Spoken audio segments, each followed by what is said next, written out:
Yeah, go ahead and start the broadcast, Brittany. Okay.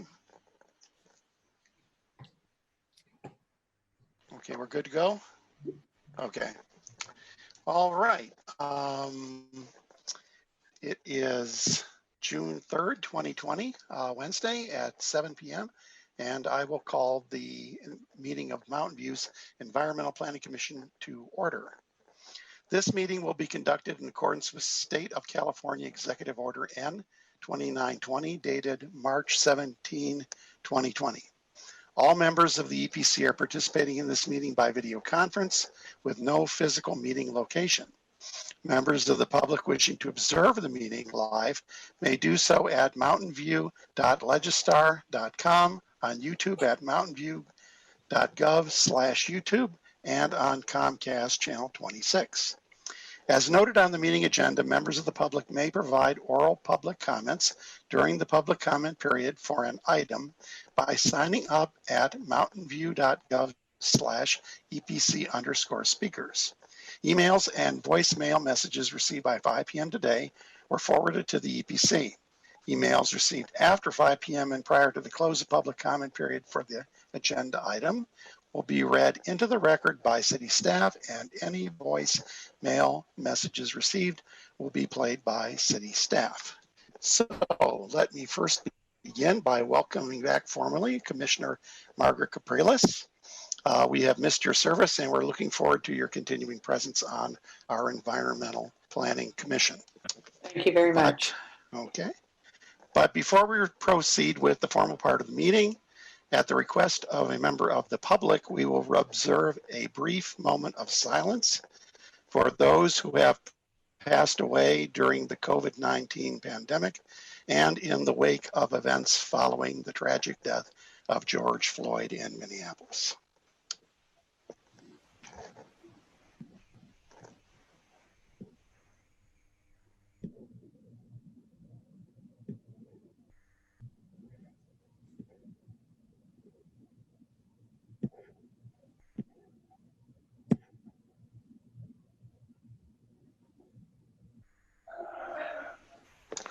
Thank you all for taking time for that.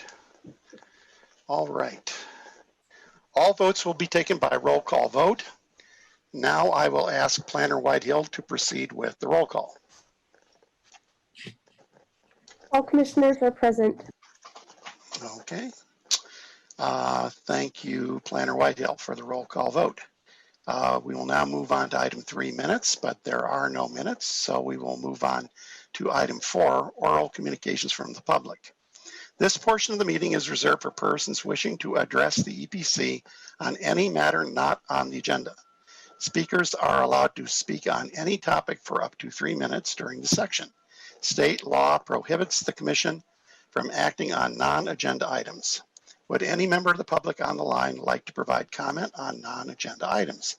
If so, please click the raise hand button in Zoom or press *9 on your phone. Planner Whitehill will start the timer and let you know when your time is up. Planner Whitehill, do you see anyone on the attendee list? Do not see anybody wishing to speak. Okay. Emails received by 5 p.m. were forwarded to the EPC. Planner Whitehill, have you received any public comment on this item by email since 5 p.m. or by voicemail? We have not received any. Okay, thank you. Planner Whitehill, are there any additional members of the public on the line who have indicated they want to speak on this item? We have no one wishing to speak on this item. Okay. So thank you, Planner Whitehill. I will then close oral communications from the public and we will move on to item number 5, a public hearing on a master plan, planned community permit, development review permit, heritage tree removal permit, and vesting preliminary parcel map for an office development at 1860 to 2159 Landings Drive. Commissioner Lowe has a statement on this item. Thank you, Chair Cox. To avoid any potential conflict of interest, I'm recusing myself from item 5.1 in light of my role as a board member for Canopy. a nonprofit organization that receives a donation from the applicant Google. I hope the rest of the meeting goes well. Thank you. Thank you very much, Commissioner Lowe. And Commissioner Yin also has a statement regarding this item. Yes, I am recusing myself from this agenda item due to a business entity investment with the project applicant. Thank you, Commissioner Yin. Do any other commissioners wish to make disclosures such as contacts with the applicant or site visits? I'll start by saying that I met with the applicant and I also made a visit to the site and had an opportunity to talk to the owner of the residential property. Commissioner Capriles. I just wanted to disclose that I too have met with the applicant and previous to this meeting. Okay, and Commissioner Haymeyer. I also met with the applicant and visited the site. Vice Chair Cranston. I met with the applicant and visited the site. Okay, and Commissioner Sneezing. I met with the applicant and visited the site. I also wanted to clarify, so my internet has been struggling and it's better if I don't have video. So that's why I've paused my video and will probably do so for the remainder of the meeting just because of internet glitchiness. All right. And this is Assistant City Attorney Nicole Wright. I'm sorry for the recusals, just because typically we step down from the dais for recusal. I would ask if Commissioners Yin and Lowe would, I guess, similarly step down, and I'm not really sure how to Yeah. how best to have that. But Right. So I'm going to leave the meeting now. Thank you. thank you. As will I. Good luck tonight. Okay. So let's see. Commissioner Capriles, your hand's still up. Do you have something else to say? No, sorry. Oh, okay. All right, then let's see. I believe we have a staff presentation from Planning Manager / Zoning Administrator Stephanie Williams. Yes, good evening, and thank you. The item before you tonight, let me start screen sharing here.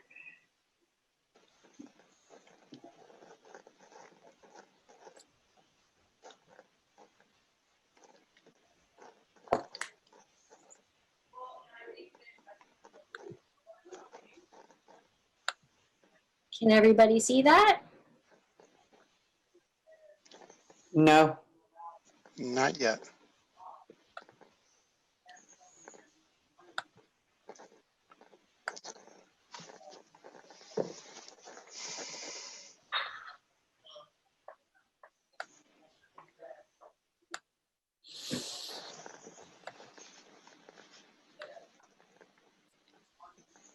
There we go. Here we go. Okay. Thank you. So the item before you tonight is the Google Landings project. The approximately 41.66 acre project site consists of multiple properties and includes a new office building with one level of underground parking and a separate 4-level parking garage. The office building is located on Landings Drive, south of Charleston Road and west of Permanente Creek and north of Highway 101. And the parking garage is on a separate location between Alta Avenue and Huff Avenue, mid-block between Charleston Road and Plymouth Street. A new pedestrian and bicycle path will connect the two sites, bridging over Permanente Creek. The project also includes other site improvements such as habitat enhancements to Permanente Creek, parking lot improvements to the properties located at 1851 and 1875 Charleston Road, and a new frontage road along Highway 101. The proposed 5-story office building includes 799,482 square feet of office and associated amenity space above one level of underground parking. The ground level of the building includes entry lobbies, workspaces, employee cafes, and amenities, while the upper floors are office areas. The design includes a series of repeating building segments at graduating heights, where the center of the building at the ground floor is lifted to create a large open space patio beneath the building. The building facade is comprised primarily of bird-friendly fritted glass and is accented by variegated metal panels. The landscape area surrounding the office building includes private outdoor office amenity areas, as well as publicly accessible landscape areas and pedestrian and bicycle pathways. A portion of the outdoor area is located on the property leased by Google, located at 1851 Charleston Road, and site modifications to this property to move the parking from it to the adjacent property at 1875 Charleston Road are also proposed as part of the project. Proposed widening and habitat restoration improvements are proposed to a portion of the Permanente Creek between Charleston Road and Highway 101, as well as a new east-west pedestrian bicycle bridge over the creek, which would extend the green loop between the office project and the Huff Garage. Additionally, 414 heritage trees and 644 non-heritage trees are proposed to be removed due to poor health and conflicts with the proposed buildings, utilities, and site improvements. And approximately 1,279 new trees are proposed to be planted to replace the heritage and non-heritage trees to be removed throughout the project site and at off-site locations.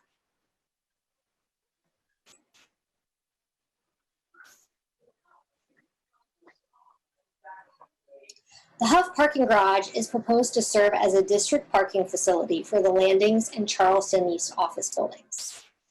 The garage includes approximately 10,500 square feet of publicly accessible retail space on the ground floor and 4 levels of parking with 1,709 parking spaces. The design of the garage includes a kinetic facade comprised of a series of colored panels, which will both screen the parking behind it and provide an appealing building facade. The pedestrian entrances to the garage provide breaks in the massing and are clad with wood to complement the remainder of the facade and provide further building articulation. In 2015, Council allocated Google square footage in North Bayshore to reach 1.0 FAR for the project, so long as the bonus FAR criteria were met. Subsequent to this, the city held 2 council study sessions in late 2018 and 2019, where council provided direction and support for the project design and exception request. And finally, the project was reviewed by the DRC several times and received a final recommendation of conditional approval in April of 2020. The adopted North Bayshore Precise Plan EIR and subsequent EIR comprehensively evaluated the environmental impacts of the North Bayshore Precise Plan, which allow an increase in the intensity of office and commercial uses within the area, including the proposed project. Subsequent activities, which were included in the scope of the program EIR, may be determined to be adequately evaluated under CEQA, and no further environmental documents may be required if it is determined that no new environmental effects will occur and no new mitigation measures would be required for the subsequent activity. An initial study of environmental significance was prepared for this project to evaluate whether any new environmental effects would occur as a result of the project, which were not already examined under the program EIR and subsequent EIR, as well as project-specific technical studies to provide technical guidance in the areas of utilities, transportation, air quality, geotechnical and hazardous materials, biological resources, and trees. The initial study found that with implementation of the North Bayshore Precise Plan standards and guidelines, state regulations, city standard conditions of approval, and mitigation measures from the EIRs, the proposed project would not result in any new environmental impacts beyond those already evaluated, and no further environmental documents are required. Following this EPC public hearing, the project and recommendation will be considered at a City Council public hearing tentatively scheduled for June 23rd. In conclusion, staff recommends that the EPC recommend Council approve the environmental document and development project applications. And I would be happy to answer any questions, as well as we have numerous city staff and our environmental consultants available for questions as well. Thank you. Okay, thank you, Zoning Administrator Stephanie Williams. Is there a applicant presentation?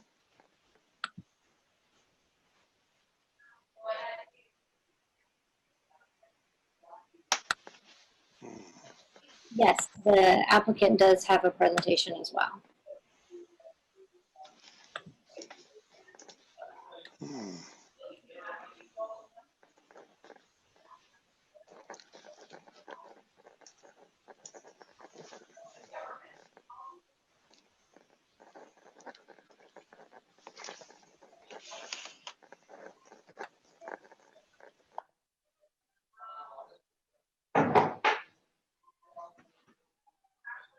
Can you all hear me?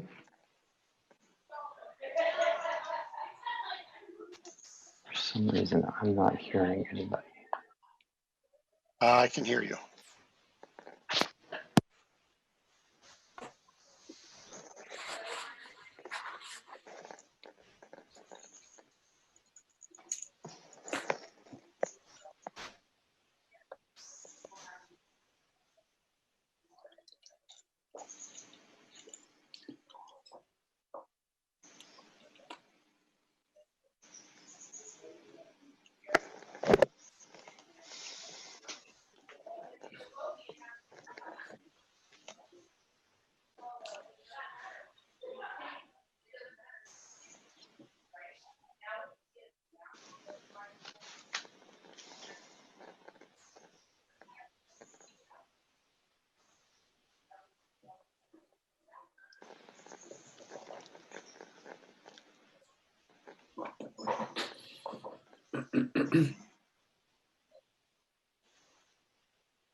Is it Mr. Wenzel who's going to be presenting?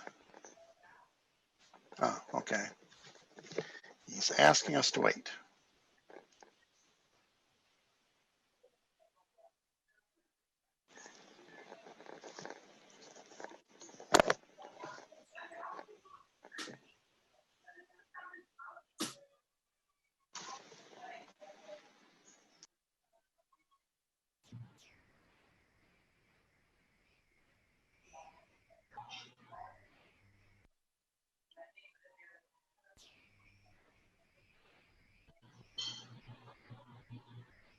Commissioner Cox, we will note that we are better with Google Meet than we are with Zoom. Thank you.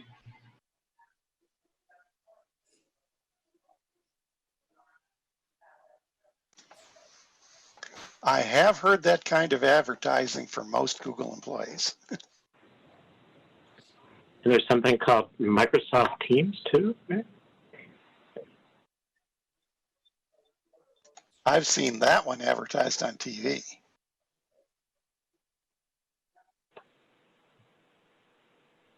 I'm sorry, can everyone hear me now? This is Drew Wenzel. I dialed in from my phone to get audio. Yes, we can hear you. Yes, we can hear you. All right. Technology is great when it works. I'm sorry, everything went blank for me for the last few minutes. I'm not sure where we are, if you'd like me to begin.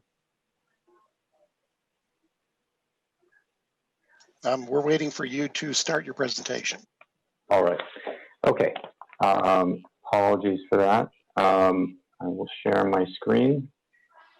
My screen sharing is disabled at this point.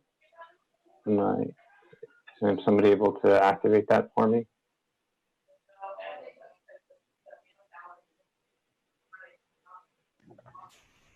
You should be able to share. There we go. Got it. Okay. All right. Well, thank you, everyone. My name is Drew Wenzel. I'm a development executive with Google, leading design and entitlements for Landings and Huff. This project has been about 2.5 years in development. I wish we all could be together in person to discuss it, but these are not normal times. As an organization, and particularly as individuals that are part of our community, I mean, we share in the hurt that others are feeling now, and it's a little strange to be talking about a project like this in the midst of all this, but we do hope Landings and Huff can be something we all look forward to as we all continue to try and make the world and the Bay Area a better place. So with that, we'll dive in. First and foremost, we really appreciate the opportunity to present to the Commission tonight, and really want to thank sincerely RT Srivastava, Don Cameron, and their departments for the heroic effort they put in over the last few months to get us to this point, and keeping us on track for these meetings. My fellow presenters tonight are Michael Timoff, our District Development Director for Mountain View, and Gerald Prosky, Transportation Project Executive. So with that, we will dive into the presentation here. So as a little bit of context, Planner Williams covered the history a bit. This project was allocated its bonus FAR in 2015. Shortly after that, as context for how this fits into North Bay Shore, we submitted a framework plan in 2018 for the other complete neighborhoods in North Bay Shore for the mixed-use development that would include residential and really complement the components of the project here tonight. But as part of this submission, what we're really considering are the components that was outlined in the staff presentation. Landings, a roughly 800,000 square foot office building. Huff, the district parking structure, which will accommodate some overflow from the underground parking at Landings, as well as the Charleston East parking that needs to be relocated in the end of 2025, and then a connective piece between the two parcels. So diving into Huff specifically today, this is a gravel lot that is largely used for storage. But in the future, as was covered, we look forward to this being a pretty exemplary parking structure, at least its initial use. 4 stories, as was mentioned, a little over 5,000 square feet in 2 5,000 square foot retail spaces that are adjacent to, and we really hope to activate this section of the Green Loop within the heart of North Bay Shore. The structure itself, as I believe we've covered previously and in our last study session with council, we put a lot of effort into making sure this is a convertible structure. The structural systems, the floor-to-floor heights are all designed to eventually make this one day either a new residential or commercial building without having to tear it down and start from the ground up again. We think this is really going to be an incredible case study that we can all be proud of, and how we get from where we are today in our land use patterns to the future. And really the precise plan calls for elimination of surface parking lots. So, I mean, this is the transitional approach that we see helping us get to the future where hopefully we're not reliant on cars as much as we are today. As was covered in the staff presentation, we've worked very hard with a artist who has studied kind of the color palettes of plant and animal species in this region to develop this kind of abstract art that is applied to the facade of the building. So it's a really amazing story that is of this place. And the roof, per council direction, has about a megawatt of PV installed on it, and per our work with DRC, is set back enough so that you don't really see it from anywhere along the ground plane. Moving down the Green Loop to Landings Drive, to Landings across Permanente Creek. Today, we have about 9 disconnected buildings surrounded by a lot of parking. And our vision for this is taking that parking and sticking it underground and redeveloping a structure on top of it that is much more connected than what is there today. Starting with the right building block, we're hoping to ensure that we're working with the natural environment while still being able to provide the views and access to nature and the connectivity for our teams within these spaces.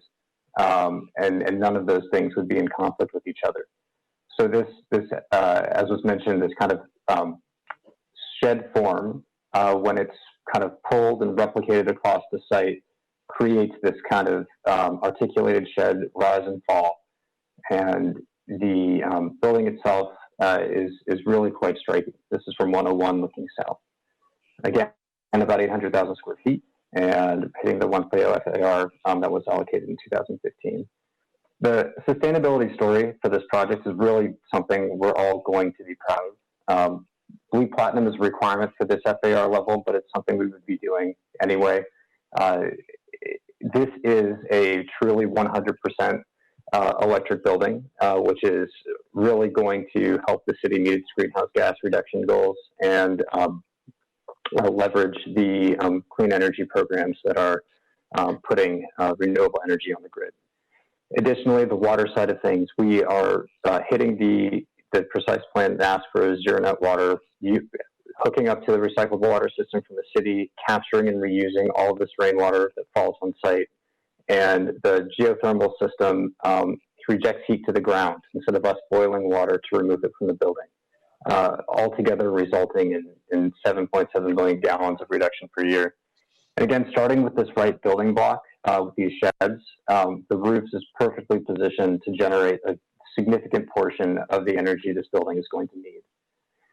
And so moving from the building, the site is equally an amazing story, I believe. The creek itself today, what is a very highly channelized but very effective flood protection method, in the future we'll be able to add about 1.5 acres of new aquatic and riparian habitat to this section of Permanente Creek, making it so much more useful and bringing back more of the wildlife that is still in this region, and building on really the work that we had done over at the retention basin. With this slide, you can see the publicly accessible routes across the project, the green loop as it comes over the bridge and turns north toward Permanente Creek with separate bicycle and pedestrian sections, the other multimodal paths that cut east-west across the site, which don't exist today.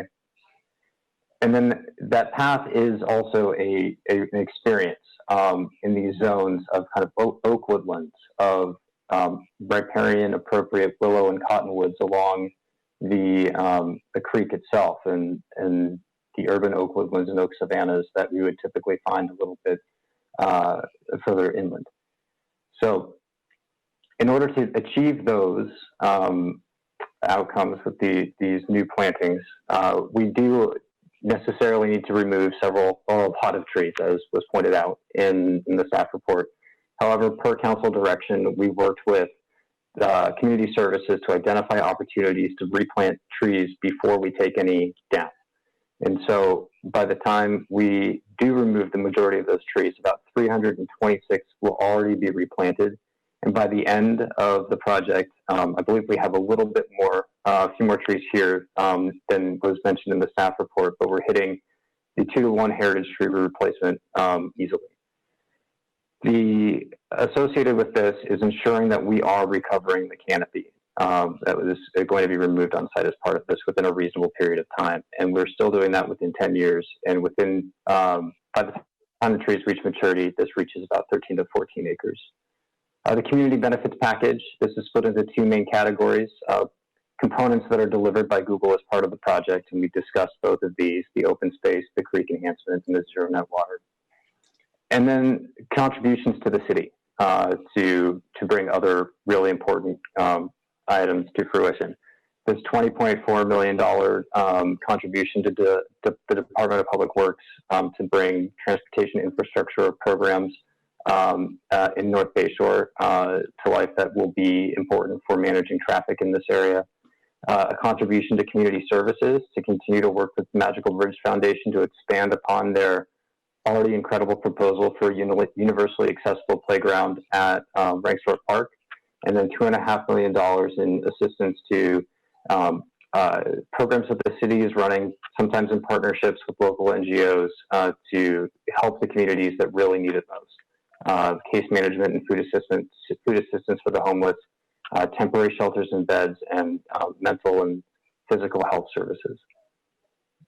Kind of zooming out a bit further, this is kind of a snapshot of the overall impact the project has across the city. One time, these community benefits, these fees, and then ongoing with the new jobs and revenue the project will bring to Mountain View that is really going to be sustained over the long term.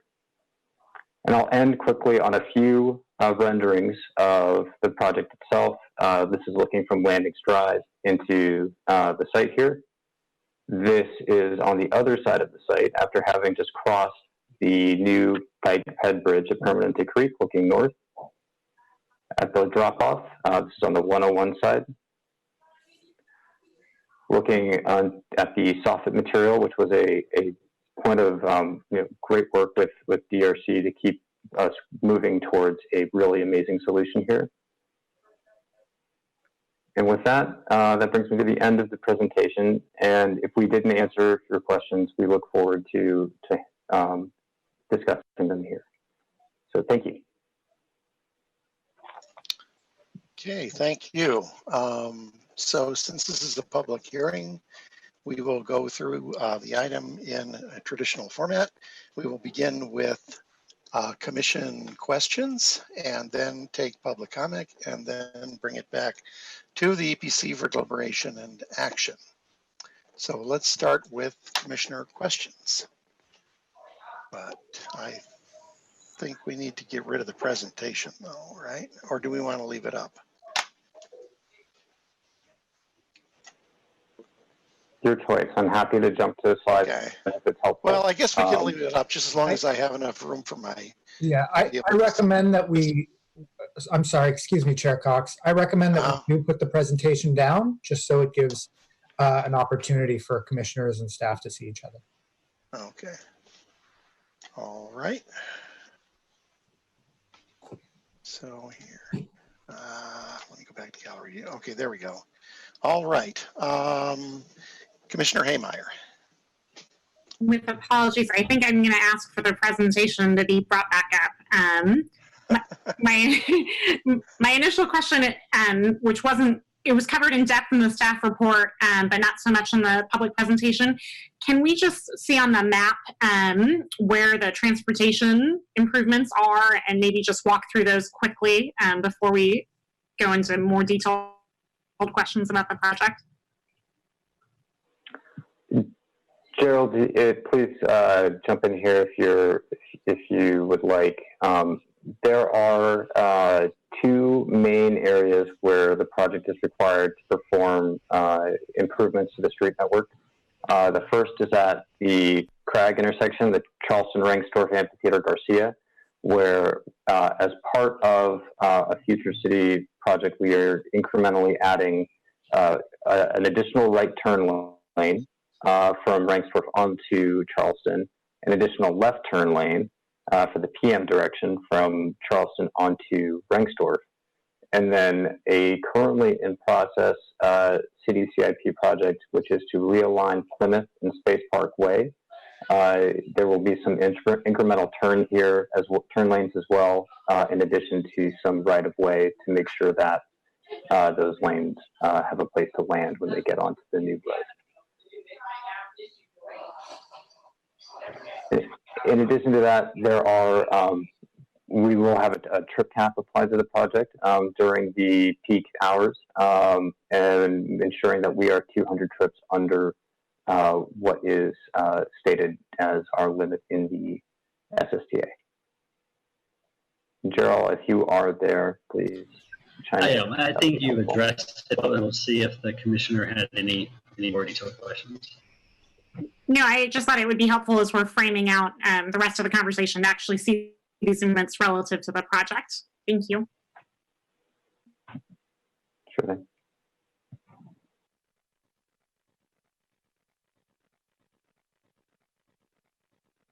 Did you have further questions, Commissioner Haymeyer? Sure, but I'm happy to yield if there are other commissioners. I'm looking for somebody to put their hand up. Okay, well, I'll start us off then. Okay. So one question I have has to do with the non-conforming housing on the site. I understand that it's subject to the trail. And maybe this is a question for staff. There was a public comment that was surfaced. Is the applicant required to meet the net replacement clause of replacing it 1-to-1 for a non-conforming site? No, there is no city requirement that they be replaced, and the project is not subject to SC 330, which does have a replacement requirement. Thank you for that clarification. And then if we could So I just want to better understand table 2 in the staff report, which looks at the increased peak trips.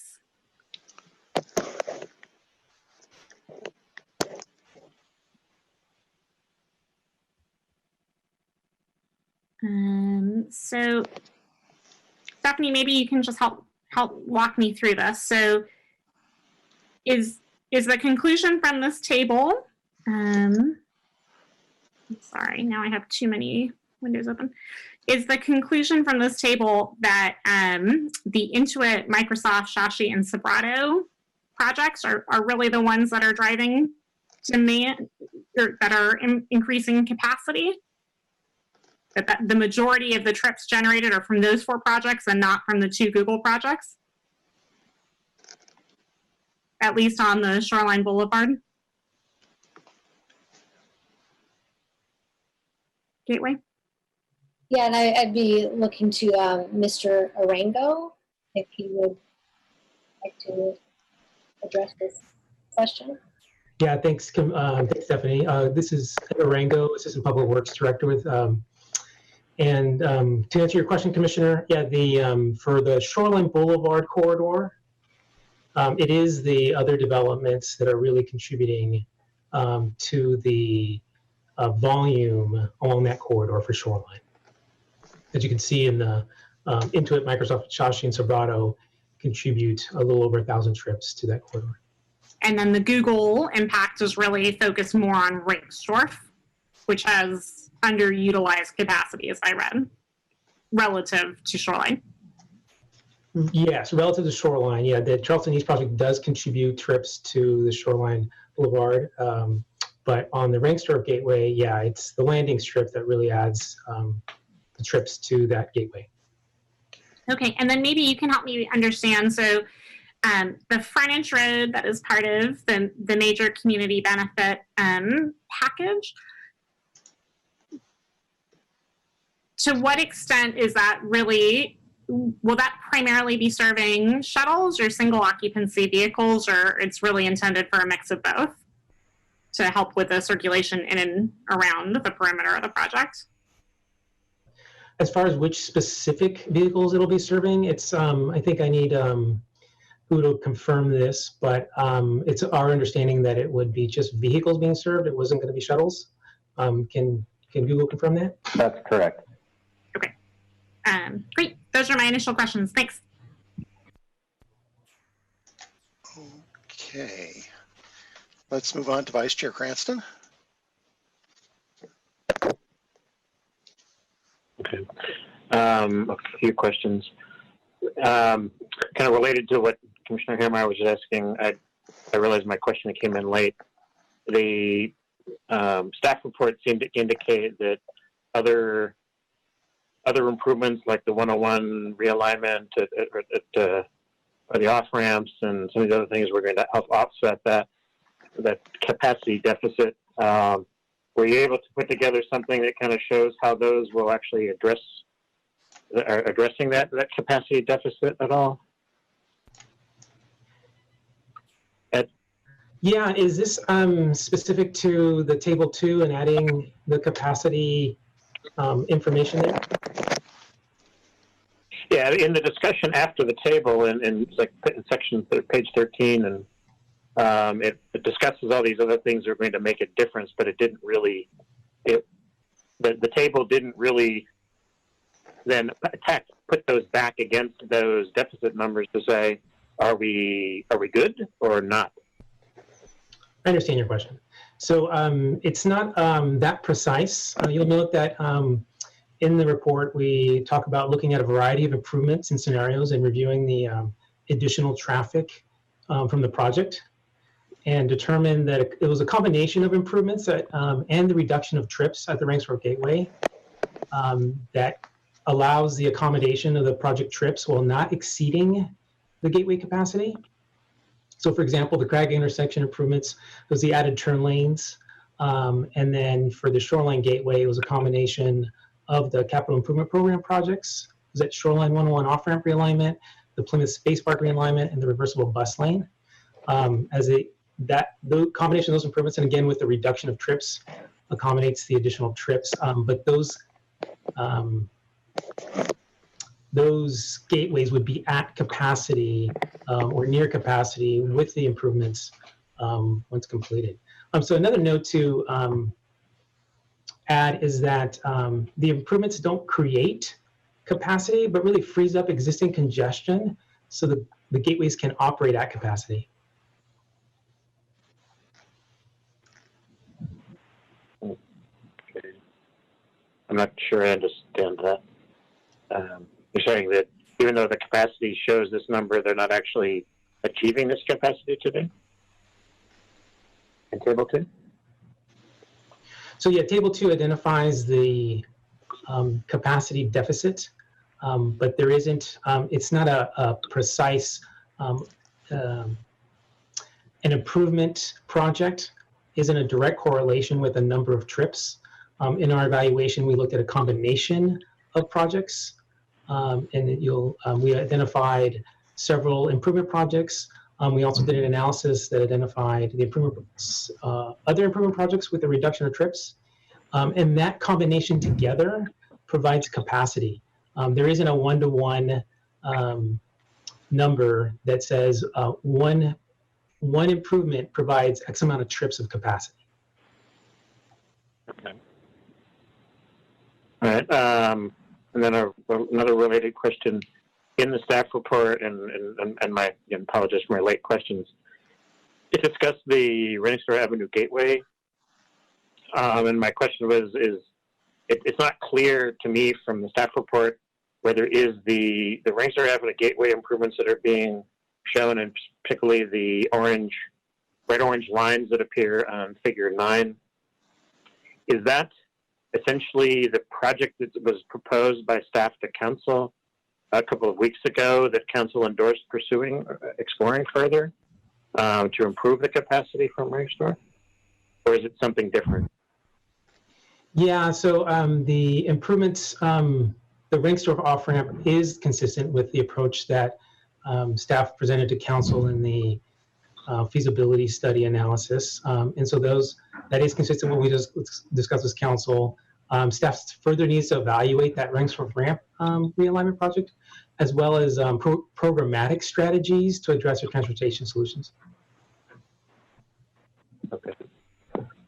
And then I guess another related item, one of the things that staff mentions is the extension of the frontage road across Permanente Creek and connecting it with Plymouth, but that doesn't seem to be a requirement of the conditions of approval, even though that's clearly been something that's been, is a priority for the city, and it seems like this would be a good time to be doing that. So can you comment on that? Sure. So yeah, that frontage road connection is a priority transportation improvement project, and it is needed for the overall development of the North Bay Shore area, but it's not specific to the landings project. In our analysis, we looked at a variety of improvements to determine which improvements or programs were needed for the landings project, which again was the Crag intersection improvements that I spoke about, the Plymouth Space Park improvements, and then that trip reduction. And for the frontage road connection to Plymouth, it needs to be evaluated as more development occurs in North Bay Shore.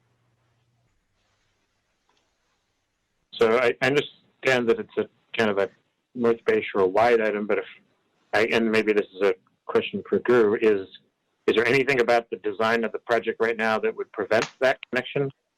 No. From the road over to Plymouth to be put in place in the future?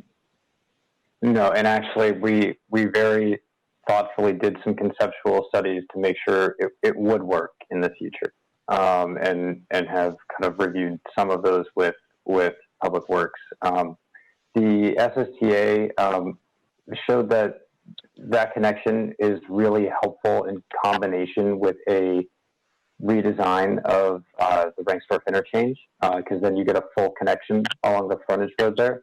But with the improvements that we noted, Commissioner Haymeyer asked us to walk through them, it sufficiently supports the landings project for the time being. But we also, as part of the project, are fixing and preparing some of the easements that the city and Valley Water have in preparation for that to occur in the future. Okay, thank you. And then I guess this is the last two questions. The expansion of the Permanente Creek Basin, as I drove around, the parking lots there are significantly below the top of the Permanente Creek barriers. And I guess it's not apparent to me, you know, this is directly connected to the bay, and I was wondering whether the planned improvements are consistent with being able to support anticipated sea level rise that might occur during the period of the existence of the property. At least 37 years for the one, and hopefully 50 for this. Is that, I don't know if that's a Google question or a staff question, but has that been anticipated? Yes. It has been. Oh, go ahead, Stephanie. Apologies. Okay, so the North Bayshore Precise Plan actually accommodates and anticipates the development in the entire North Bayshore area. The city completed the Shoreline Regional Park Community Sea Level Rise Study, feasibility report, and capital improvement program to address that level rise in the entire. Okay. And then I guess my last question. Then I'm going to cheat. I have a question about what somebody else asked. So in the letter from the League of Women Voters, and it's maybe it's just a terminology thing. She mentions commercial linkage fee. Is that the housing fee? I couldn't find that term, commercial linkage fee, in any of the documents, in any city documents. I mean, it looks to me like it's probably the housing fees. Yes. But I'm not. Yes, that's correct. I think they were getting it confused with the linkage fee, which pertains to the easement area. But I'm just reading what her email says. It says, Google has agreed to prepay a portion of the commercial linkage fee. Staff has indicated, and basically she's asking that the entire commercial linkage fee be paid up front. And I haven't seen that term in the staff report or in anything else to understand. I believe she is referring to the housing impact fee. yes, so she's referring to condition number 55, which is the housing impact fee.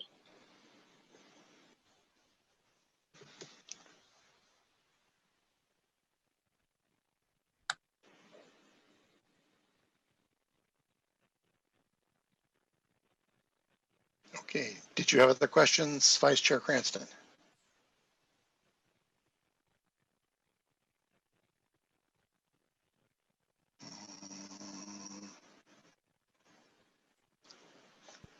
Yeah, I Vice think his Chair. audio stopped working. Oh, okay. Vice Chair Cranston, put your hand up if we should go on.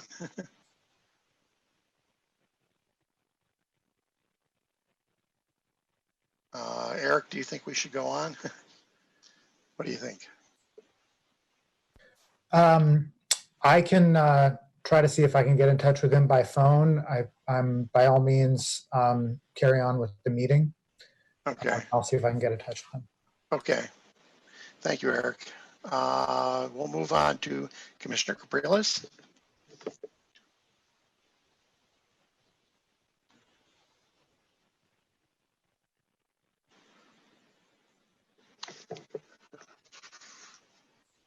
Commissioner Capriles, you're on mute.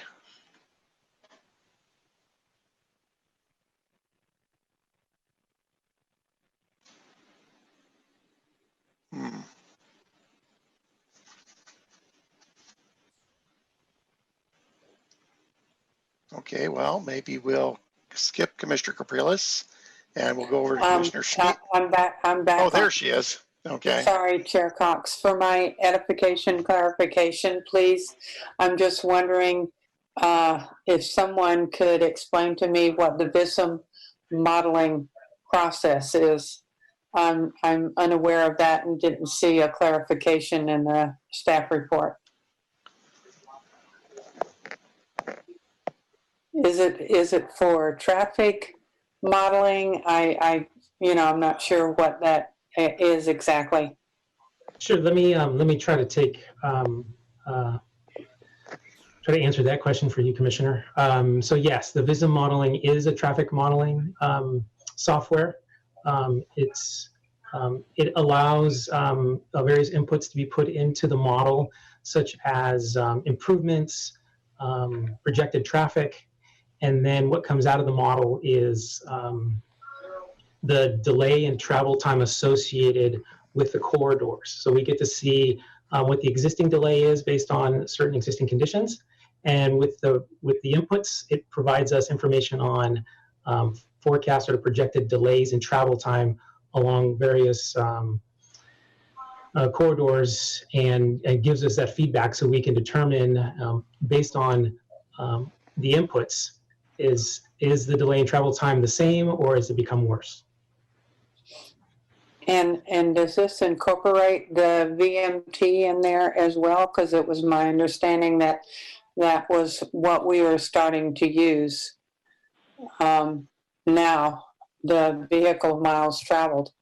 And so I'm just wondering how that is all incorporated into this model, or does that include, has that been included now? I don't think the VMT is included in the VISM analysis. Ed, do you want me to take that? You can chime in. Hi, I'm Dawn Cameron, Public Works Director. No, VISM model is not, I think you can get a vehicle miles travel output from it, but that is not our purpose in using it. It really is quite a dynamic program that shows you literally how traffic is flowing along all the street segments and by time of day. So we can visually see how traffic is flowing. What you're referring to is that starting July 1st, for CEQA analysis, California Environmental Quality Act, we must evaluate transportation impacts just for CEQA using vehicle miles traveled. And there's a different model that's used to evaluate the potential impact on vehicle miles traveled. And but for when it comes to looking how a development actually will affect how a road is functioning, we use these tools like the VISM model. Okay, thank you. I think we're just in general very, very concerned about the traffic flow in and out of the site, just in general. And so it's extremely important that we understand exactly what the impact of this project would be for that particular issue that we've been addressing for a number of years. So just wanted to make sure that we were trying to cover all of the aspects to make sure that we were not adding more traffic out there than already is there. So thank you for that. Okay. Commissioner Smeezing.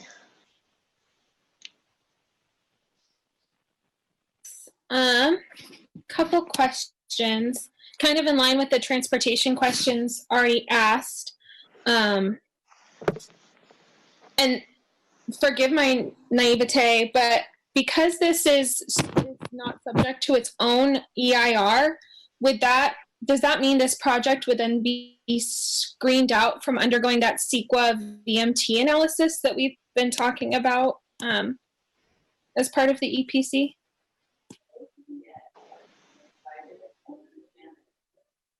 So it is not subject to that new, to those new policies that would take effect after July 1st.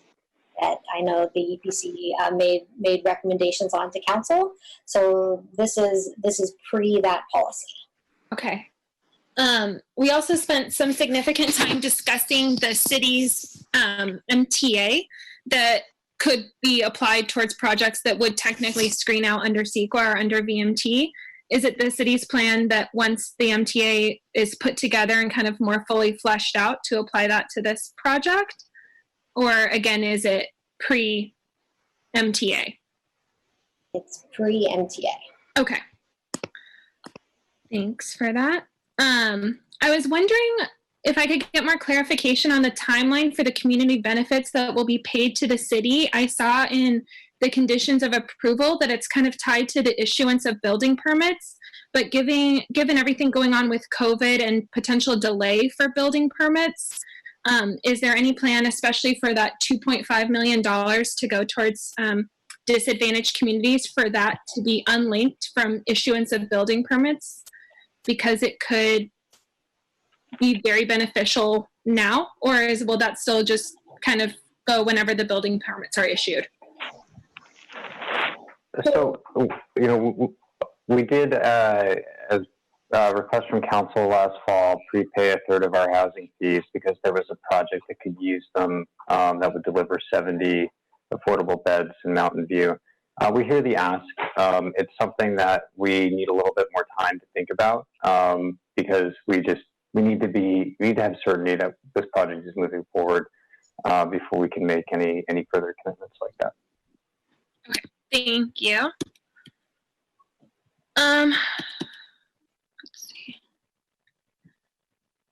And I know this has come up multiple times before, but just if I could get potentially from staff, just a quick overview of when some of those kind of citywide transportation improvement projects are expected to be complete, such as the reversible bus lane or anything else in the pipe, and when the timing of that might be in relationship to this new development. Given that we know the Huff Garage will definitely be in place by 2025, and then depending on construction and everything in the current climate, the landings office is a little bit more up in the air in terms of when construction would start and finish on that.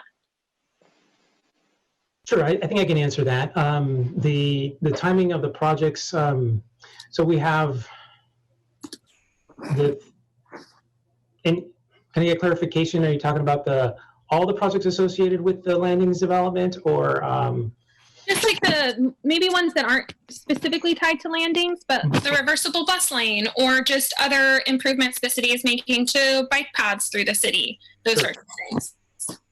Yeah, so the reversible bus lane is scheduled to go out to bid this summer. We anticipate within the next 3 years that project will be completed. The Plymouth realignment to Space Park, or the Plymouth Space Park Way realignment project, that also is anticipated within the next 3 years to be completed. And the Shoreline 101 off-ramp realignment project, we've been coordinating pretty extensively with Caltrans, but do expect to be able to deliver that project also within the next 3 years.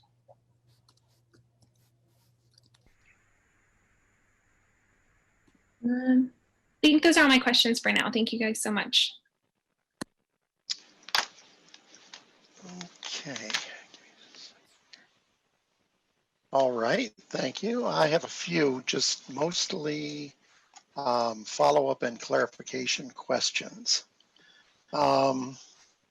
So it just so happened that when I went over to the project to take a look at the residential units over there, I met the daughter of the owner of the residential properties, and she had mentioned to me, she said, well, I'm just wondering why the city didn't, give us the option of putting residential on this site. I think I know what the answer to that is, but I'd like to hear it from staff. So could someone from staff answer why this was not a preferred site for residential uses? So as part of the North Bay Shore precise plan process, it was considered where residential units in North Bay Shore would be appropriate, and this is not an area that's part of the complete neighborhoods. The complete neighborhood areas are closer over to Shoreline, and this area does not include the allowance for residential units. Okay, and can you say why it was that the complete neighborhoods were located where they were, and what the advantages of are putting them there? So I don't have the complete background as to why exactly the boundaries were were drawn where they were to allow residential units, but a kind of a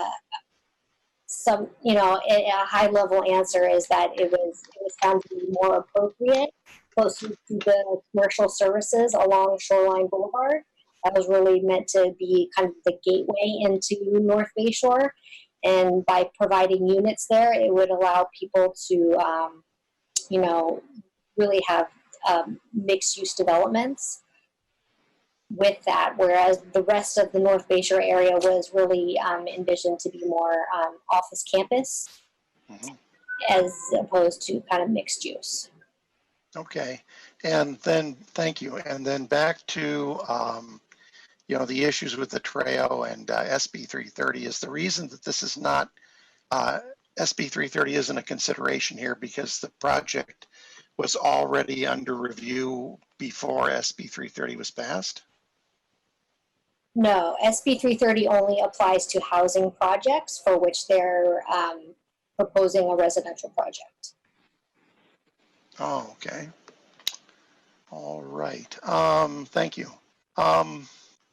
One thing that I try to get my head around is the idea that we've noticed that over time it's been pretty consistent that we have the three entrances into North Bay Shore, the Shoreline, Rangsdorf, and Charleston.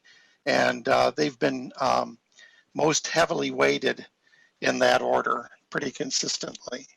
And so I'm just wondering whether staff has considered, are there any possibilities that could be used to redirect traffic toward the lighter areas to kind of balance out the load?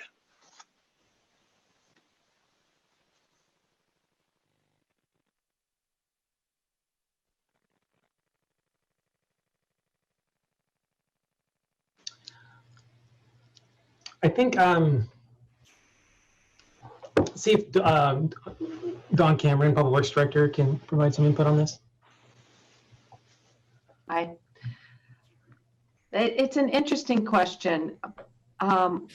Typically in kind of the transportation traffic planning, what we see happening is that one of the things, if a gateway gets over capacity, a road gets too congested, hits gridlock, it's almost, there are two things that happen. One is your peak period expands. People just change the time of day they travel so they can pass through that gateway at an easier time, or they themselves choose to divert themselves and come in by another gateway. It may mean, adding time or distance to their trip, but they save time because they can get through that gateway faster. So there's a lot of kind of natural travel behavior that can send people to other gateways on their own. The other ways to, kind of encourage people into these other gateways we're starting to see right now has to do with more the land use development and where it's happening in North Bay Shore. So for instance, with the placement of this land use development, what you're seeing is its primary travel demand is occurring off the Rangsdorf gateway. So now we're using up more of its capacity with this development as opposed to the Shoreline Boulevard capacity. Other options to help is providing different ways to get into North Bay Shore that's not dependent upon automobile travel, and that could be other ways to relieve a gateway and have people using a different gateway if that's where the transit's going or whatever option is that they're using. I'll ask the question, thank you. I'll ask the question also back to Google. I mean, does Google make its employees aware of, or maybe there's no need to do it because they know how long they're waiting? I don't know, maybe Gerald can answer that.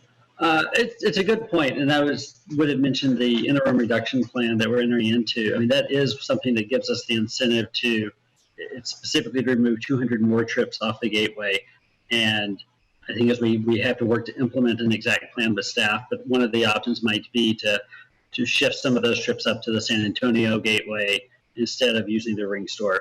So I think the incentives are right and the conditions of approval and the way the project is set out for to give us that incentive to maybe figure things out as we get closer to the project opening.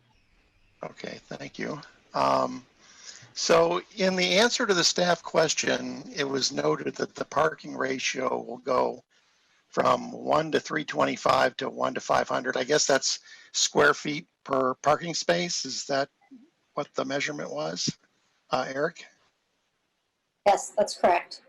Okay. So my question back to staff is, how did you arrive on that as an appropriate number? So, I mean, as you know, in North Bayshore, unlike the majority of the city, it's not minimum parking standards. There's a maximum parking standard of 0.7 per 1,000 square feet. So really developments look at their parking demand and come up with an appropriate parking ratio. And for Google, it was determined that 1 per 500 was appropriate based on their PDM measures as well as their, projected work standards. I'll also note that it's the same parking ratio that was approved for the Charleston East project. Okay. And one thing I've heard a lot about in the press lately and in some discussion groups that I'm a part of is, how telecommuting may change the way people in tech work in the Bay Area.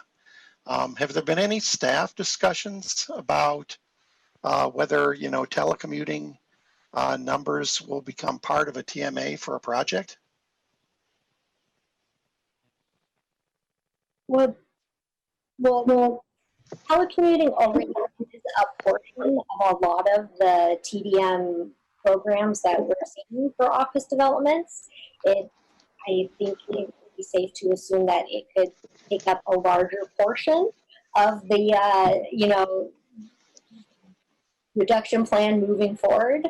But it is actually in Google's existing TDM program, suite of options, as well as almost every other major employer's TDM program. Okay.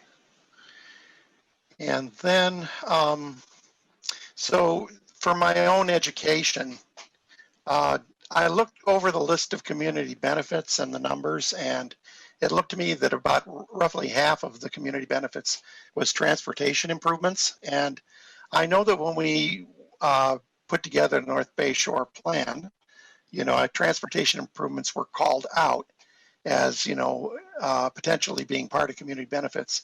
But I guess what I'm trying to understand is, is the only way you get a transportation improvement through a community benefit, or are they sometimes a condition of approval of a project? How does that work? It's a question to staff. So in this case, I see it kind of in 3 buckets. So there's transportation improvements that are required as a result of an impact of a project. And then there's the North Bayshore Transportation Impact Fee, which this project is also required to pay. And a portion of that, or a large portion of that fee actually goes to transportation improvements identified in the precise plan. And then the community benefit fee is above and beyond those other 2 buckets that are required of the project. Okay.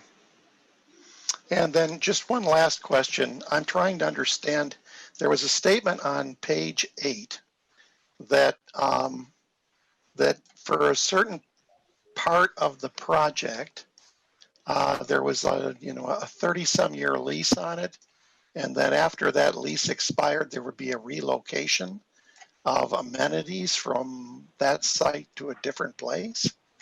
Can you explain a little bit more what that's about? Yes. Stephanie, would you like me? Oh. Sure. If you'd like to discuss it, that's fine. Go ahead, Jay. Sure. So this is Drew again. So yes, part of the landscape improvements and publicly accessible space cross over property that we ground lease from our neighbors for the next 37 to 57 years. And we presented this scenario to to council in our study session last October. And they were supportive of during the course of that lease, these publicly accessible areas would be present. And then at the end of that lease, we would need to relocate them onto our property. Or if circumstances changed and that became Google property or somehow changed in another way, they could stay. But in the current setup, when that lease ends, it is our responsibility to move them off and onto the property that we own. Okay, and then can you remind me which piece of the property is that section? Is that where the residential buildings are now, or? It's in between the residential buildings and the existing office building on Charleston Road and the Atlantic's office building. Okay. All right, those are my questions. Do any commissioners have follow-up questions? I see Vice Chair Cranston.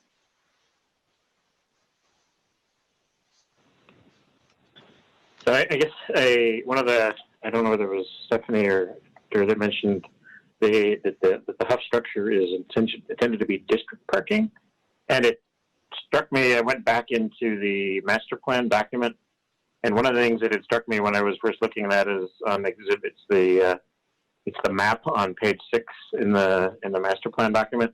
It shows a big radius that goes around the Huff structure, and I guess maybe there's a question for Google. It would seem that if this is intended to be district and all the parking that's going over to Shoreline is all supposed to come over to Huff, all those people that are at Charleston East and are parking there are going to have to walk past a lot of other buildings that have parking lots between them and the Huff structure.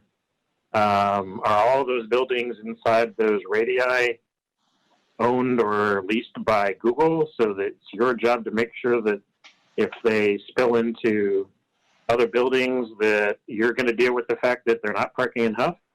Or how do you make sure that those 1,200 parking spaces don't fill into all the other space, and then you're jeopardizing all that other area around that? So there is a security separation between the ground floor and the floors above it. But that ground floor also has about 55 spaces for the retail areas adjacent to the Green Loop. So that is open to the public. And to answer your other question, though, and Michael, please jump in if you'd like to, but the majority of those properties, with the exception of one kind of at the corner of Alta and Charleston, are owned or occupied by Google. In that property, we have a control mechanism. Already needed to work with them to make sure that we're not parking in their spaces. They're good at enforcing and keeping us informed when we're violating. I'm sorry, can that be repeated? I couldn't hear. Yeah. Chair Fox was moving his microphone. Just the last part about the answers. Drew's answer as well, or just mine? Just yours, I think Cheryl. yours, Cheryl. I just said, yeah, there is private owner, ACI, American Century Investments, I believe there. That is, anyway, we're definitely in touch with them all the time about parking issues. They're good at monitoring and letting us know when we're parking in their spaces. I think that's the only one within a rational radius where somebody would try to park in another company's lot. Thanks. All right, are there other commissioners who have questions? Commissioner Haymeyer. Maybe I can just go back to what Chair Cox was asking about this 37-year lease. How would Google move the pathways, landscaping, and open space amenities onto the Landings office site? I guess I don't fully understand the mechanics of, if you're building out this property, help me understand that. Understood, and I left out a key piece of it. Part of this deal that we have with the property owner, and we're entering into a new lease, is a land swap that comes with it. So that land swap will get us a little bit more buffer on our side of the property line, so that in the future, if moving of that path is necessary, we have the space to do it. Thank you. That helps a lot. Mr. Wenzel, could you show us on the map, you know, I mean, where exactly this area is? Yes. I think I need permission to be able to share. Oh, no, I figured it out. So let's go. What is the best? I think this is the best image here. So you can zoom a bit. You can see the existing property line here. And then in the future, once our deal is complete, the future property line will go something like this.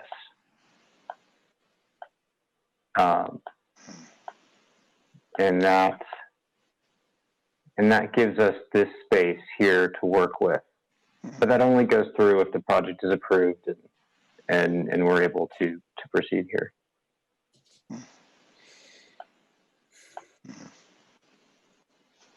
But how does that, I mean, like, these are pathways that we're expecting for transportation, right? I guess, I mean, it means that they won't be available anymore if, you know, if you lose the lease? No, so we would. Yeah, so if I could answer that, there is a condition of approval that requires when the lease ends, it's really kind of a worst case scenario condition, because that's kind of how we have to operate, is that Google would have to submit to the city a modification permit, which would be modifying these plans, demonstrating how they are going to relocate those pathways and other amenity areas onto their property that they have control of. Okay. Okay, thank you. That makes more sense to me now. Let's see. So are there other commissioners with questions? Commissioner Haymeyer. Just one last one. So for the Huff Garage, I understand it's intended to be a flexible space, and maybe I missed this in one of the attachments, but has there been any kind of analysis of what kind of retail could do well there? Seeing as it is, as we were talking about earlier, it's a little bit further away from the residential future communities that are imagined for North Bay Shore? A detailed study has not been completed. I think that would be something we would look into closer as we get to opening the facility, and we see, you know, what is the current state of North Bay Shore at that time. Okay, thank you.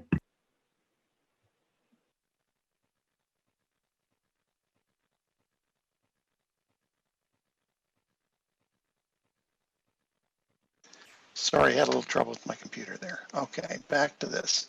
Are there other commissioners with questions? Okay, if not, then we will move on to public comment. Would any member of the public on the line like to provide comment on this item? If so, please click the raise hand button in Zoom or press *9 on your phone. Planner Whitehill will start the timer and let you know when your time is up. Planner Whitehill, do we have attendees wishing to speak? We do currently have 4 attendees wishing to speak, so I can go ahead and allow Eileen to speak first.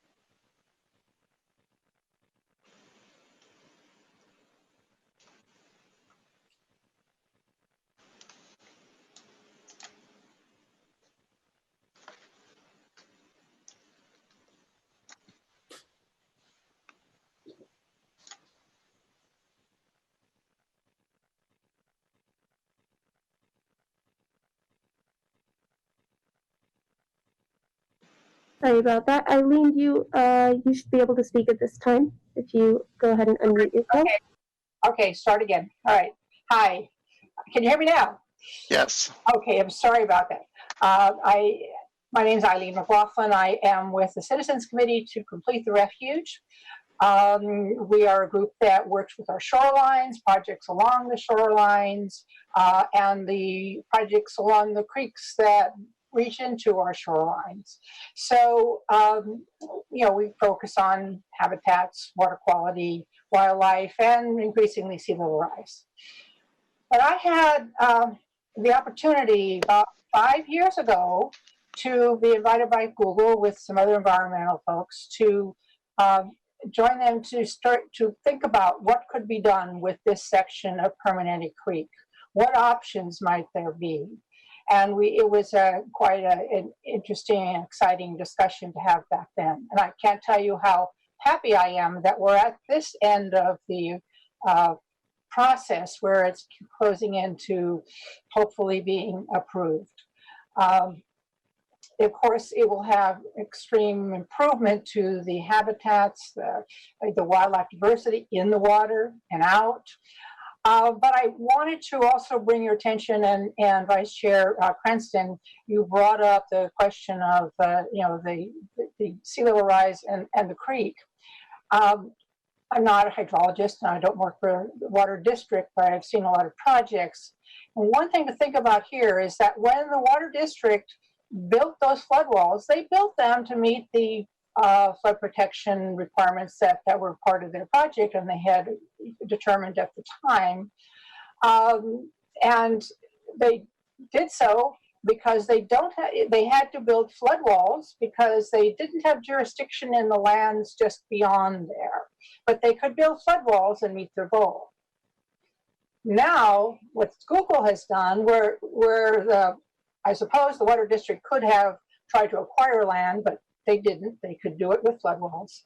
In this case, Google is giving land that is actually in this section of creek providing expansion to the creek beds. If you think about how banks slope. So you're actually automatically giving this part of the creek an expanded capacity for high waters, whether they come upstream from sea level rise or downstream from heavy storms. So it's an additional community benefit, given that sea level rise is a moving target as to what that's going to be, unknown target. It's really something that I think is a great benefit to Mountain View, and I'm hoping that you approve it, recommend it to the council. Thank you.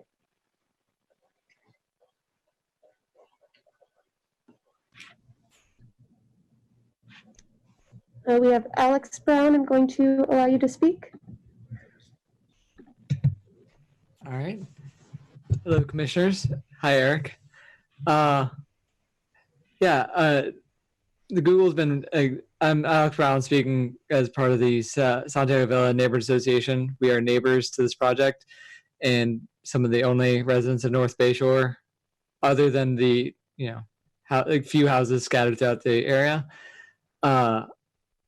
We've worked with Google several times now they've reached out to us to try to get our input on the projects that are going to be affecting our part of the city and make sure that everything works well for us. And I personally am very excited for this.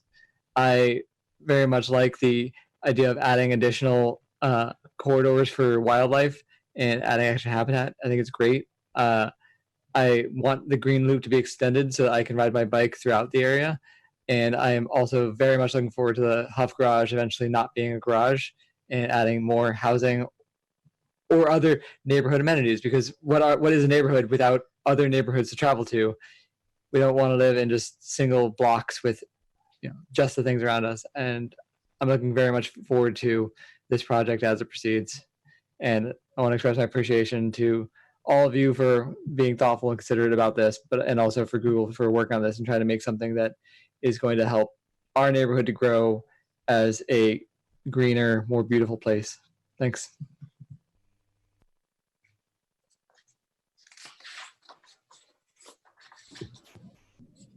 And Bruce, I'm going to allow you to speak. Thank you. First, I want to thank Google for going ahead and saying they're going to build the heating and cooling systems inside of the buildings, is being all electric. This is key to being able to progress to to reduce our greenhouse gas listings, because we have electricity here that is carbon free.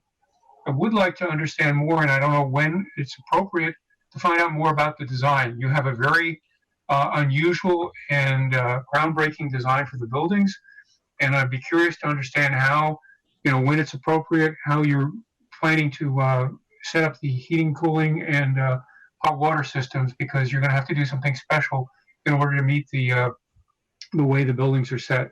And again, I thank you for going for all electric, because that is key, given the fact that we currently, through Silicon Valley Clean Energy, have 100% renewable energy or 100% carbon-free energy going into the buildings. Thanks.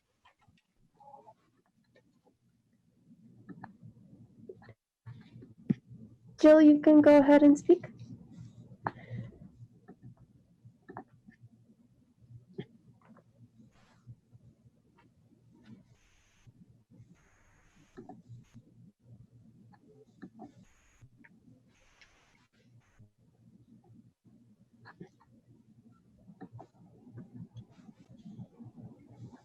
Okay, can you hear me?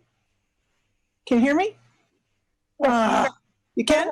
Yes. Okay, sorry about that. I just, I'm on a Mac. Maybe it's a little bit different. Anyway, my name is Jill Halloran, and I am very pleased with Google's plans in many, many ways. I am mostly in support of the Google Landing project. I'm very pleased with the attention being paid to enhancing, the protection of Permanente Creek and the concern for loss of habitat. A couple things I did want to say is that, for one thing, I'm not a big fan of huge growth in general. That's why I know that this project, I appreciate that Google is trying so hard to be environmentally sensitive. It's just that personally, I feel that it's long past time to stop the unlimited growth, especially around the bay. And the growth is just going to keep creeping and creeping and creeping. It's going to go into the foothills. It's going to be big companies like Google, and it's going to be companies, all the big Silicon Valley companies, I believe, will still keep doing that. And I hope this is Google's last big planned project in this area, because, I really do appreciate what you're doing. That will mitigate it quite a bit, but I just think unmitigated growth in general is a bad thing. Having said that, I do appreciate what you're doing. I also hope that when it comes to removing the trees, that you will, it sounds like you're going to do this anyway, but I just want to reiterate, because it takes a long time for a tree to become mature and to provide habitat and to sequester carbon and to, provide habitat to birds that eat mosquitoes and other insects. Because of that, I think it's really important to phase in some of the young trees and phase out the old trees in a controlled way, so that you don't just, so it's not just a stark removal of mature trees, no matter what kind they are, and then plant the young native trees. So I think it sounds like you're going to do that. I just want to emphasize that that's one thing I really care about. But all in all, with those precautions taken, I do support this project. So that's all I have to say. Thank you very much. All right, Belia Hansen, allowed to speak.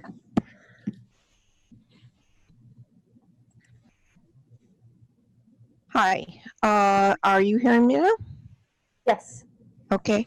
I'm a very long-term resident of North Bayshore. I've been in Santiago Villa for about, I think, 23 years, and I intend to stay here for a long time, despite the fact that it's a mobile home park.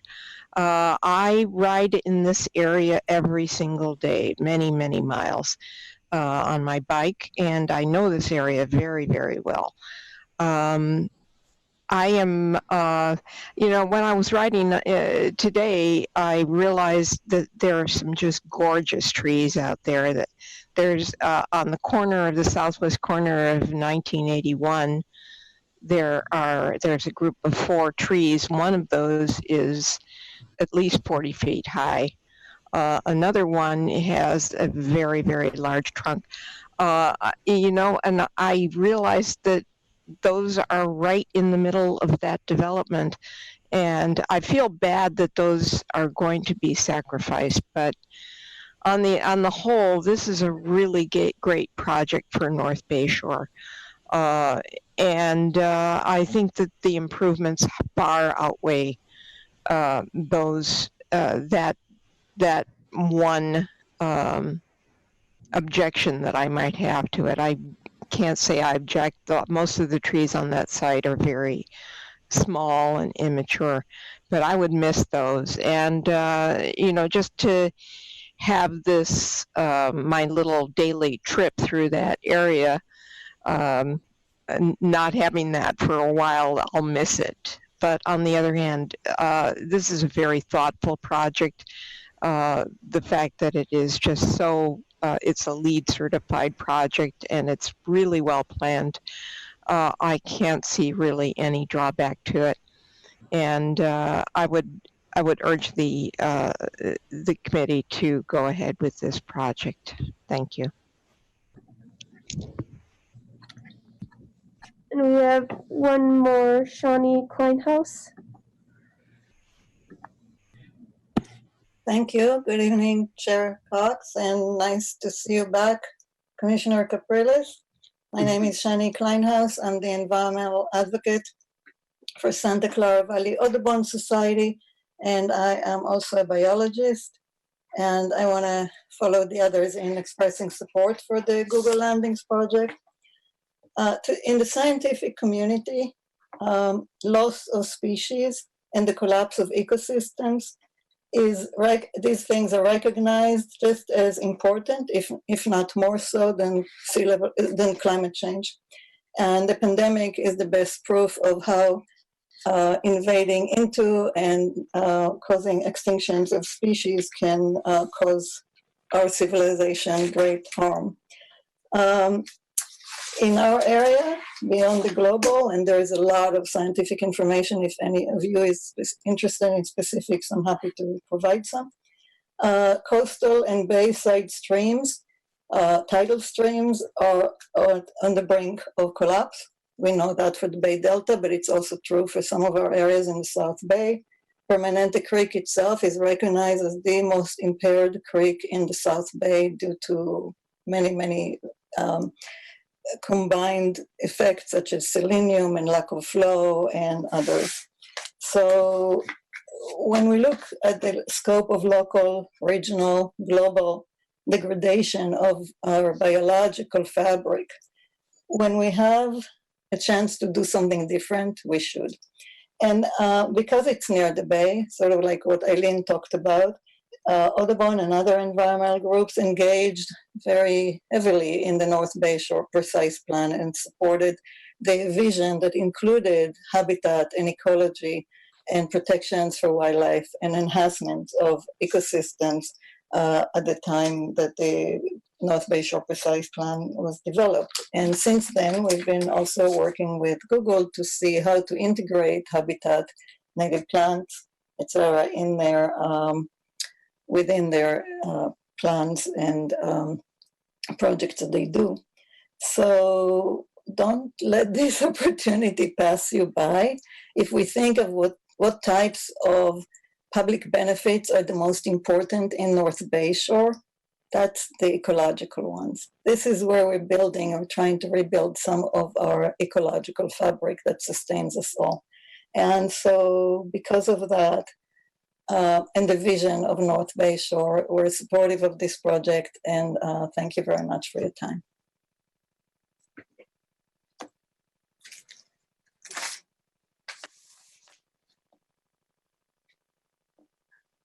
All right. Planner Whitehill, is that all of the public on the attendee list?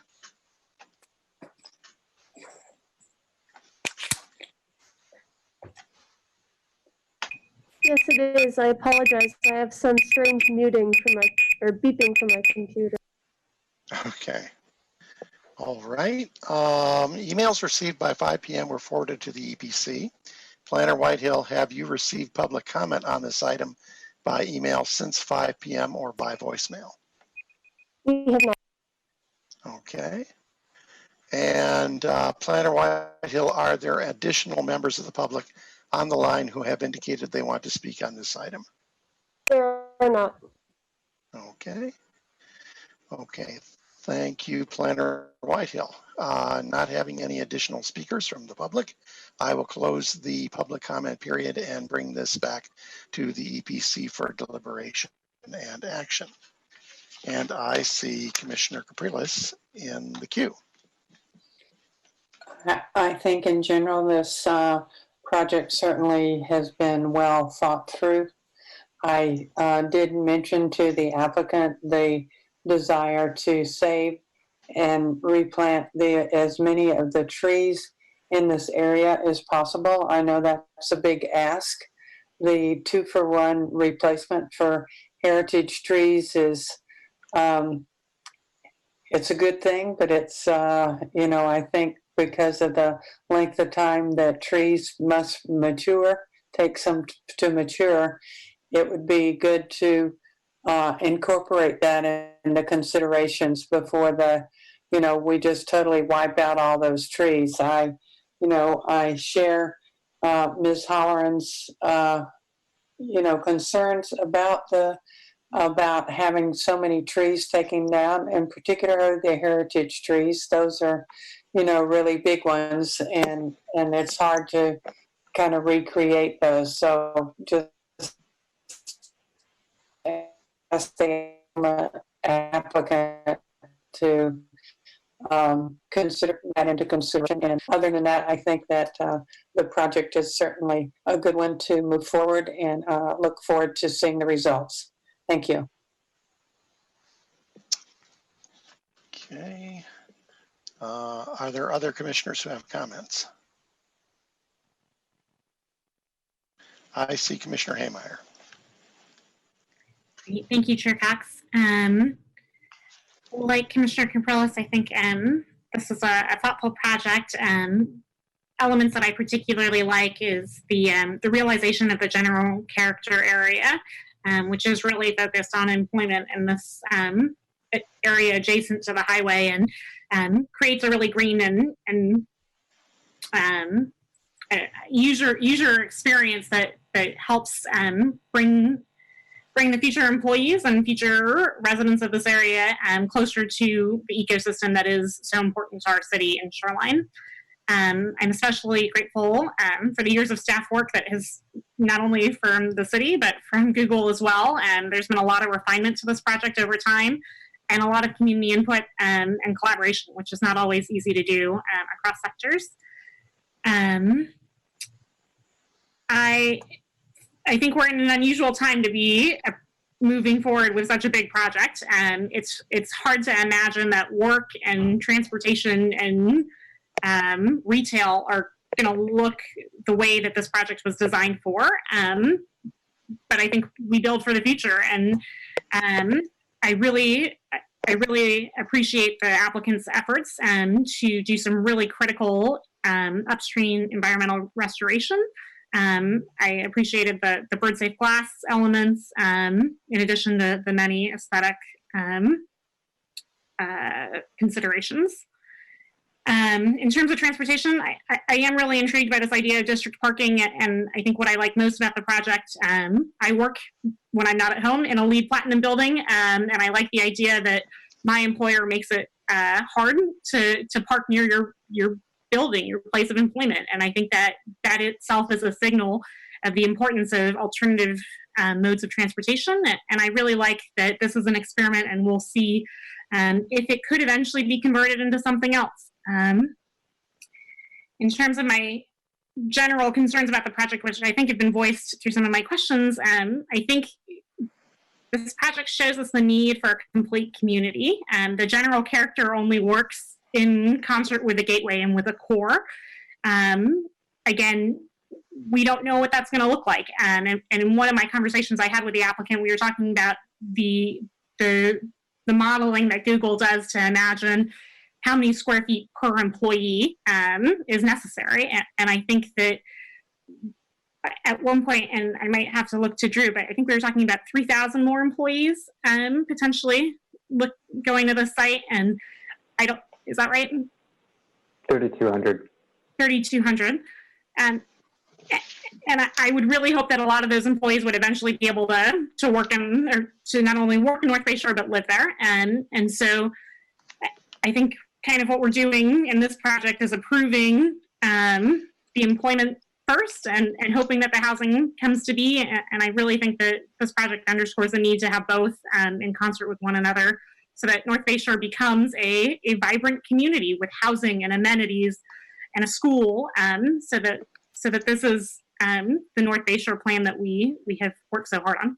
So with that, I will be in support of the project. Okay, thank you, Commissioner Haymeyer. Vice Chair Cranston.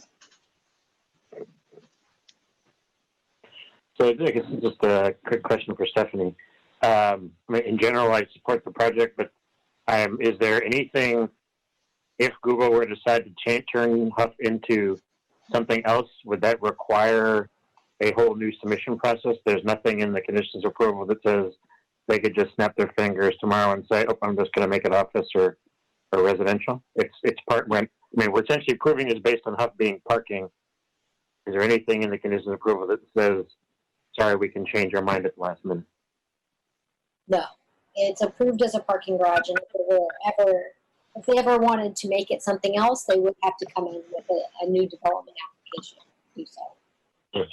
With that said, I mean, I think I like the changes to Permanente Creek. I stood there staring at it for quite a while last night, thinking, "Wow, this poor creek has been crammed into this trench for gosh knows how long, and it'll give it a chance to breathe a little bit, which would be nice, and make it a much more pleasant, place as the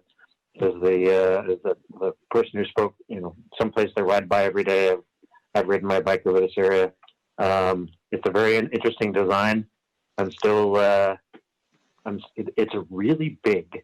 Still trying to figure out, as I drove around it, I was trying to imagine how it could possibly be 40% bigger than Charleston West or Charleston East. But the design seems pretty good, and hopefully you guys can do what you need to do to make sure that the traffic metrics are being met, and while these other things are going on. But in general, I'll be supporting the project. Mm-hmm. Okay, Commissioner Schmeezing. Thank you, Chair Cox. I agree with my fellow commissioners that this project is really well thought through, and I really like that it includes a lot of different types of community and environmental benefits.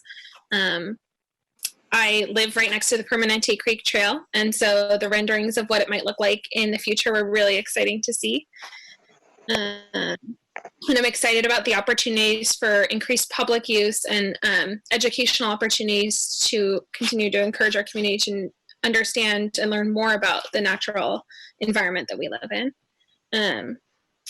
Similar to my fellow commissioners, the only couple things that came up is just kind of continuing to work with the city to ensure adequate transportation options, including different incentives for active transportation. And I did note that there are a number of those that Google is considering, and definitely in support of that. And I'm really appreciative of Google's consideration of shifting the timing on community benefits depending on where this project, depending on the status of this project. I will be supporting this project as well. Okay, thank you. And for my comments, I'm also supportive of the project. I really like the innovative architectural design. It, positively illustrates Google's leadership as an innovative technology leader and complements our desire to help make North Bay Shore a unique and interesting part of our city. I've always noted that, that one of the favorite stops when I have friends come from out of town is, they say, I want to go over and I want to have my picture taken next to the Android robot and all this. you know, because it becomes not only just a place for Google people to work, but a major tourist attraction in Mountain View. And as time has gone on, people have become even more impressed with the Charleston East buildings that are going up, and this helps complement that to make it, as I said, a unique and really wonderful part of our city. So thank you for doing that. In particular, I like the idea that you're putting a really great architectural, innovative design next to 101. So as people drive by, the Google presence is noticed and noticed positively, and that, you know, people take a positive, innovative view of our city of Mountain View itself. Let's see. I like the attractive and natural landscaping and bicycle and pedestrian amenities. And it just continues to enhance North Bayshore as one of Mountain View's jewel locations. So thank you for that too. I'm very appreciative to staff for the detailed gateway traffic impact analysis and the constructive suggestions on how to address it. This was my major concern about the project. And, you know, I mean, quite a lot of the staff report was devoted to dealing with the issues, talking about the timing and the phasing of what would be happening. And I really appreciate the fact that you're taking that issue very seriously, even at this time of great uncertainty. And, you know, I mean, thank you also for the bird-friendly fritted glass. I mean, you know, it always is a useful thing, you know, when we can combine what we're doing with respect for the environment. And I recently had an opportunity to talk at the Sierra Club and was able to mention, you know, this as an idea of how a company like Google reaches out and respects our environment and everything in it. So thank you for that too. So I also will support the project. So if there are no other comments, I will look to the commission for someone to make a motion.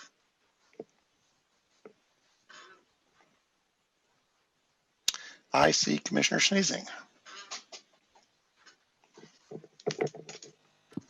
Okay, this is my first time making a motion, so someone might have to walk me through it. I think I just say I move and then read the language from the agenda.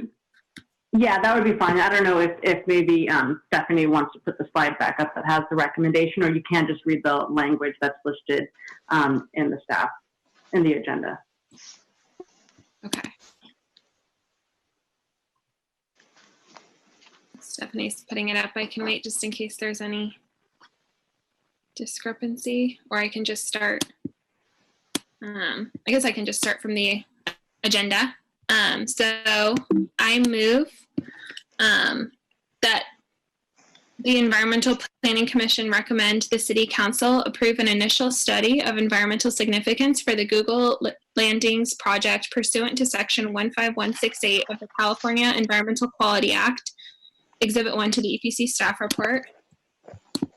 And I read all three, right? Yep.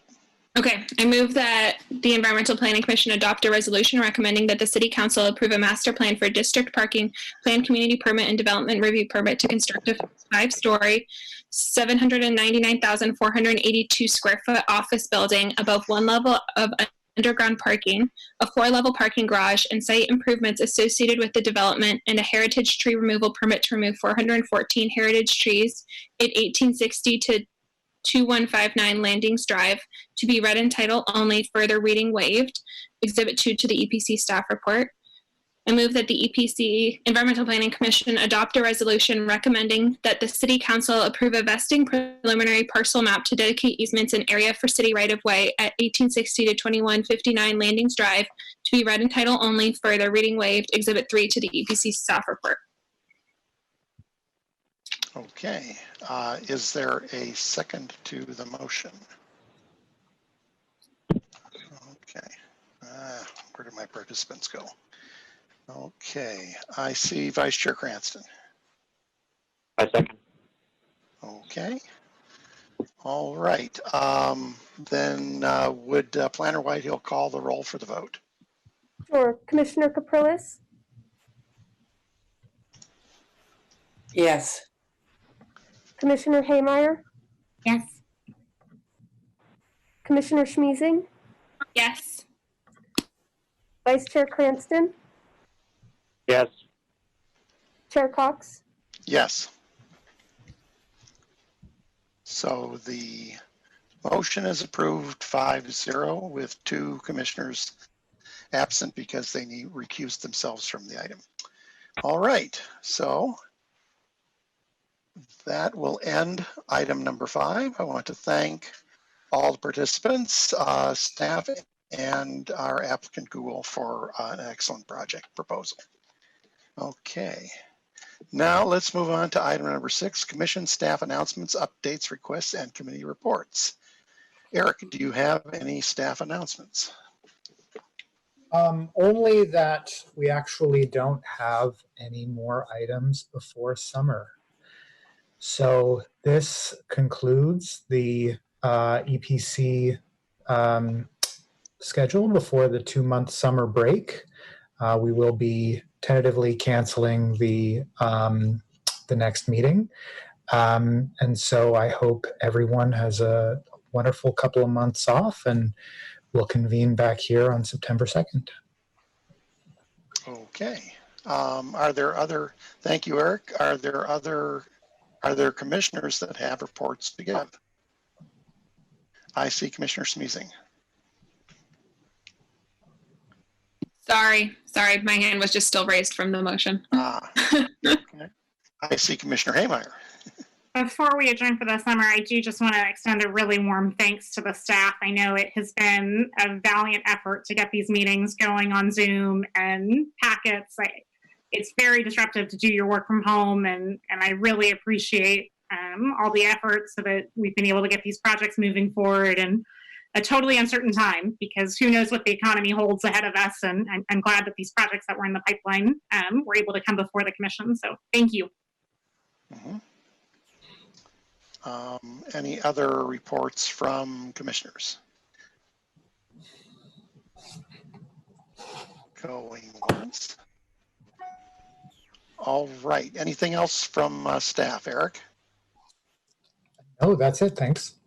Okay. Well, then, not seeing any other input, I will adjourn the meeting at 8:54 p.m. until our next regularly scheduled EPC meeting, which will be September 2nd, 2020. Thank you very much.